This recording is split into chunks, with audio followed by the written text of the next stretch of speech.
the negative things of living in your car. Now, everything is relative.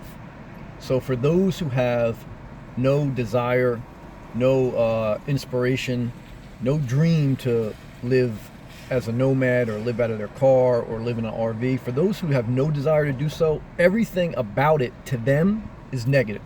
Okay? So take that in proper perspective. But for those who their dream, their inspiration, their desire is to downsize and be a nomad and go mobile and live out of their car or RV or motorhome, whatever it may be, they may be under the mindset of almost, if not everything, is positive, and that is not the case. There are negatives to being a nomad. There are negatives, big negatives, in some aspects of living out of your car.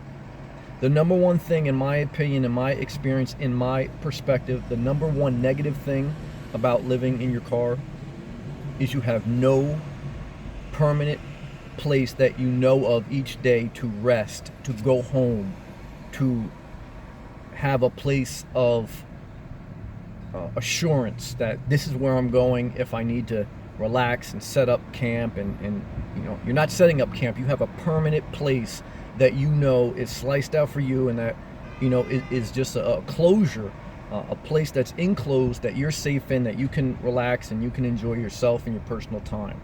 When you're living as a nomad and when you're living out of your car, you have to find each day certain places where you can sleep and where you can be safe and where you can rest. And that can become, especially over a period of time, mentally and physically and emotionally exhausting. And it can be unhealthy for you. So you have to really consider the negative aspects of being a nomad, living out of your car or RV. Again, I'm not trying to discourage anybody from pursuing a life, an alternative lifestyle, because that's what we're talking about when you're talking about not living in a traditional home, not living in a traditional apartment, etc. For those who seek an alternative lifestyle, and specifically for those who are living out of their car, do not get discouraged about the negative things, but take an honest, realistic look at the negatives. You have no permanent place of rest and safety. You have to find camp, you have to set up, you have to be safe, you have to be legal, and you have to know that that changes almost on a daily basis. I mean, certainly you'll get a routine, certainly you'll get a structure in different places you can go and can't go, but just know that there are severe negatives, not to be scared and not to intimidate you from anything you want to do, but to be honest and to be realistic that if you are considering being a nomad, traveling, living out of your car, even in a fixed location, if you want to live out of your car for whatever reason, know that there are negatives, okay? And that is the number one, in my opinion. You have no permanent place every day that you know you can go after you're done with whatever you need to do for your own well-being, whether it's work or whatever. So I just want to share that with you. It's on my spirit, but I want you to take all things into consideration, but ultimately I want you to think for yourself. Think for yourself. Don't let me, don't let anyone else on YouTube or in your personal life or on TV or in your church or in your family, don't let anyone else think for you.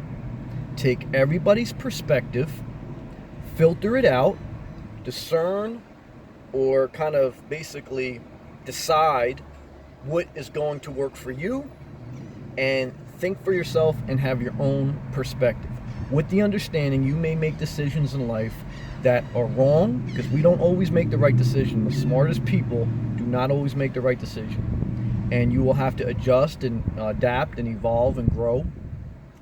But if overall you are doing your research, and you're listening to your inner voice, and you're willing to make corrections as you make mistakes, you will end up where you should be, where God would have you to be. So go in peace, form your own decisions, know that there's pros and cons to everything, and I pray the best for you on your journey for whatever you decide for you.